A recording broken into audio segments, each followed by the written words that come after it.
This build is absolutely insane, and to start it, you only need to be level 25.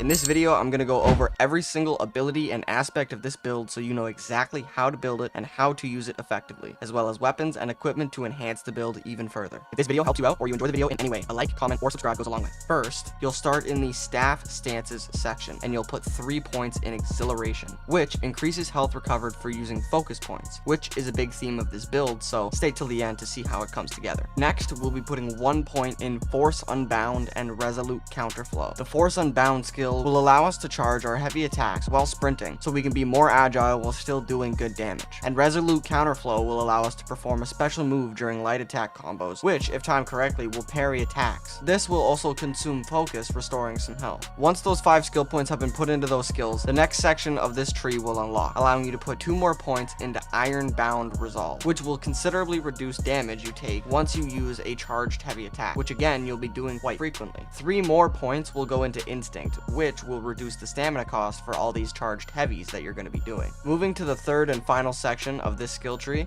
you'll put 4 points into Quick Hand, which increases charge speeds for every stance's heavy attacks. And 4 more points will go into secondary damage, which will actually add a damage modifier to these heavy attacks that consume focus points, which make the attacks do more damage based on how much health the enemy has. And a final 2 points will go into Smashing Force, which increases damage dealt by smash stance heavy attacks. So as you can see, the charge speed increases, damage reduction, health back, and the insane damage increases already make this build very good. However, you'll see, if you did have only 25 skill points, you'll still have 5 more left. And these points will go into the martial arts section of the foundation tree. 1 point will go into Swift Engage, which increases the distance you can lunge attack at enemies, making engagements a little bit quicker and keeping your focus up easier. Another point will go into Effortless Finisher, which will further increase the focus you gain from the second hit in a light attack combo. 1 more point is going to go into Soaring Strike, which will make the first light attack that you do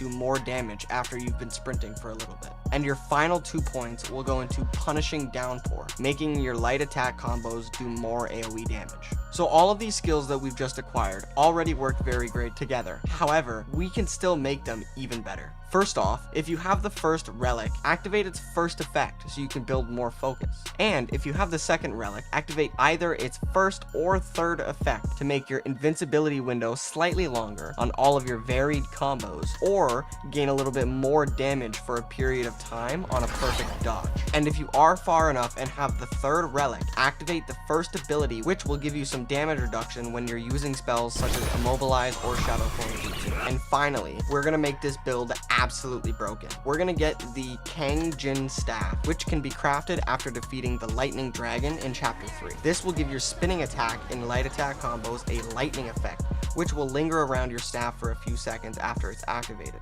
The lightning effect reduces an enemy's damage reduction, making attacks do more damage. You can also equip the Back Scratcher Curios, which gives you a good amount of stamina, and can be obtained from the shop in Chapter 1 after the chapter is fully completed. And the Tiger Tally Curio, which will increase your damage when getting hits with your light attack combos. And the final bit of this build will be the spirits. There's really a bunch of good options here, however there is 2 really great options. The first one is the Wandering Wit, which will increase your base defense. This spirit will do a considerable amount of damage, although can be tough to time, and its defense effect will increase once you've leveled it up. Or the Red-Haired Yaksha, which its activation effect is not the greatest, however it will increase your charged heavy attack damage. And that's just about everything you need to know for this build. Now the only thing you need to do is build some focus points, either by doing light attack combos during fights, or simply just by charging up a heavy attack, and repeat over and over. And while throwing in some spells and transformations, you will feel absolutely unstoppable. And it's very hard to mess up this build due to most of its damage coming from base skills, so you would have to fully respec in order to change this build in a drastic way. Anyway, that's the end of this video and everything you need to know.